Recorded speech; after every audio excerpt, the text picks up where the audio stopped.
Saya alhamdulillah NU itu saya tidak bisa, saya tinggalkan. Ini adalah tinggalan dari siapa yang kita kholi ini. Pada setelah Wahabi membongkar apa yang disebut daripada makabir, cungkup-cungkup, ubah-ubah para sahabat, para ulama-ulama besar. Itu ulama-ulama Mekah tidak mampu untuk mengendalikan yang hal itu. Tetapi apa yang terjadi? Mbah Wahab sebagai pimpinan Jam'iyah Nahdlatul Wathon, yang walau Nahdlatul Wathon itu artinya gerak atau bangkitnya pencinta tanah air, tapi Nahdlatul Wathon mempunyai anak organisasi keislaman, yaitu Jam'iyatun Nasihin yang diketuai oleh Kiai Asnawi Kudus. Tahun 25 pada waktu itu diputuskan ulama-ulama Jam'iyah Nahdlatul Wathon mengirimkan utusan menghadap Raja Abdul Aziz. Kemudian yang ditunjuk pada waktu itu, saya diceritai oleh orang tua saya dan ulama-ulama yang dahulu, mestinya dipimpin oleh Kiai Asnawi. Delegasi ulama Nahdlatul Wathon sering disebut-sebut ulama Nahdlatul, sehingga akhirnya 25 kembali akhirnya terbentuk apa itu yang menjadi delegasi itu komite, sehingga komite Hijaz itu tidak bisa dipisahkan dengan komite Muktamar Nahdlatul Ulama yang pertama. Jadi tahun 25 datang pakai kapal, belum ada kapal terbang.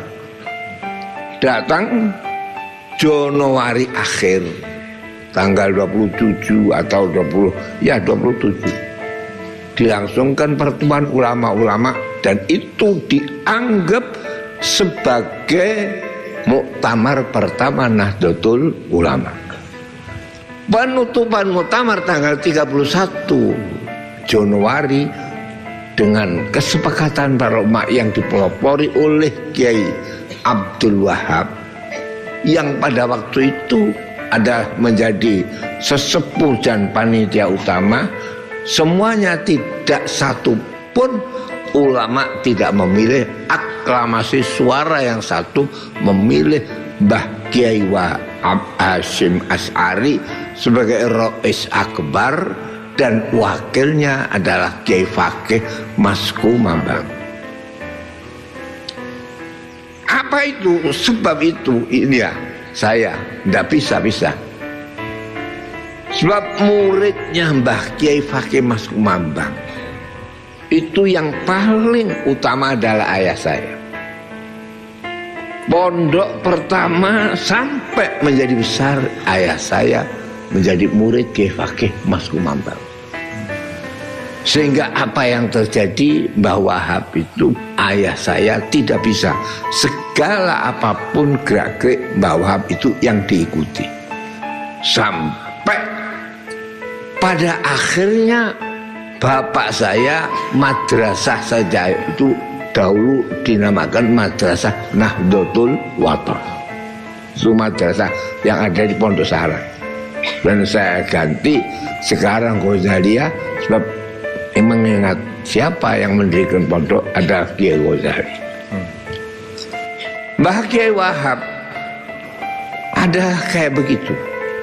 Jadi al-arwahu junudun mujannadah, fama ta'arafat ikhtalafat, wama tanakarat ikhtalafat. Jiwa itu adalah sebagai kayak bala tentara yang dikuatkan, yang disatukan. Tidak bisa satu sama lain berpisah dan tidak drap yang satu. Derap yang satu inilah menunjukkan suatu kekuatan. Baghdad yang begitu besarnya kekayaan minyak, kekayaan ilmu dahulu, apa yang terjadi dikalahkan dengan Amerika? Sebab derapnya itu tentara adalah Amerika. Baghdad itu tentaranya podo karo, jadi kadang siap merokok, itu tentara Baghdad. Ini Wahab itu nggak bisa. Apa sebab? Sebab ayah saya adalah yang dekat dengan Kiai Fakih Mas Mambang, dan Kiai Wahab satu-satunya ulama yang dekat dengan Mbah Hasyim.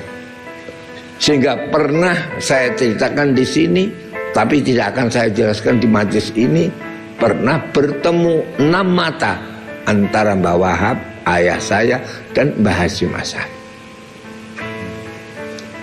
Ini Mbah Wahab adalah komite Hijaz menjadi komite Muktamar.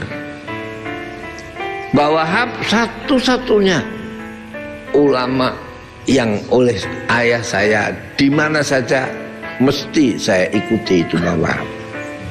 Sampai ada NU keluar dari Masyumi jadi partai, itu Mbah Wahab. Bapak saya pertama kali saya harus ikut Mbah Wahab.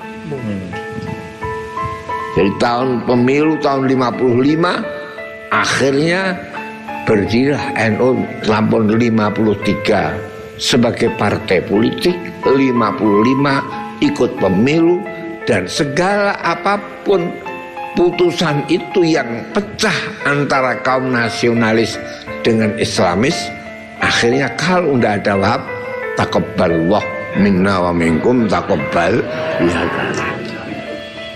Ini saya menyaksikan apa itu terjadi sampai ada peraturan partai harus berdasarkan sama satu. Tidak boleh ada partai yang berdasarkan Islam. Sehingga Mbah Wahab ikut. Apa itu terjadi? Kalau nggak ada Wahab, NU ya taqabbalallah minna wa minkum taqabbal. Jadi indah Mbah Wahab. Jadi NU jadi partai tahun 53. Ikut pemilu 55.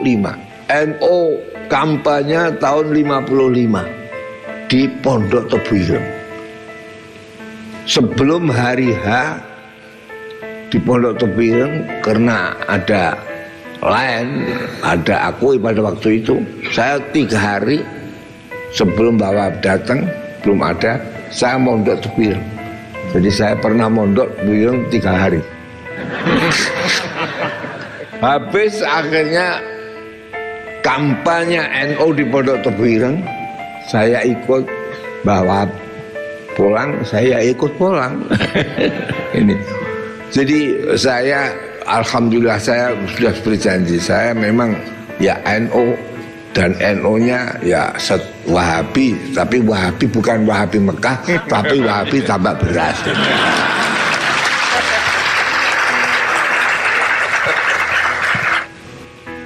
Sampai apa yang terjadi? Jadi Mbah Hasyim tidak bisa dipisahkan dengan Mbah Wahab. Siapa yang membuat semua aklamasi adalah Mbah Wahab. Begitupun proklamasi sama. Mengapa awal perjuangan Indonesia ada karena resolusi jihad bertepatan bulan Oktober. Resolusi jihad Oktober tanggal berapa itu? 22. Ini Oktober 22, jadi Agustus, September, Oktober. Oktober yang kelihatan adalah Mbah Hasyim, tetapi Oktober, November yang kelihatan ada Bung Tomo. Hari apa Pak? Pahlawan.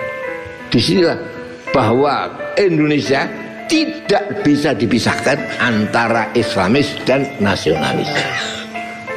Jadi Oktober, November. Mengapa yang Allahu Akbar kok enggak Mbah Hasyim? Lu kok Bung Tomo, saya bisa ingat itu. Ini sampai akhir ini begitu. Jadi jangan mendirikan negara Islam sebab ini sudah akhir. Ulama itu tiap 300 pasti berubah. Jadi 300 yang pertama adalah satu, menulis Quran, menulis hadis, kumpul Quran hadis, Umar bin Abdul Aziz. Kemudian 204 pilar Quran, hadis, ijma, qiyas. Dikembalikan lagi ke yang pertama, tahun 300 akli dan nakli, yaitu zaman Asy'ari dan Imam Maturidi. Jadi ada akli, ada nas. Jadi ada Quran, hadis, ijma', qiyas, itu harus cocok dengan akal. Ad-dinu aqlun waladina liman la aqlahu. Jadi akal. Sehingga tauhid yang kita pelajari adalah tauhid ilmu kalam yang digandengkan dengan akli. Jadi bukan dalil nakli tapi dalil apa? Akli. Itu Asy'ari Maturidi.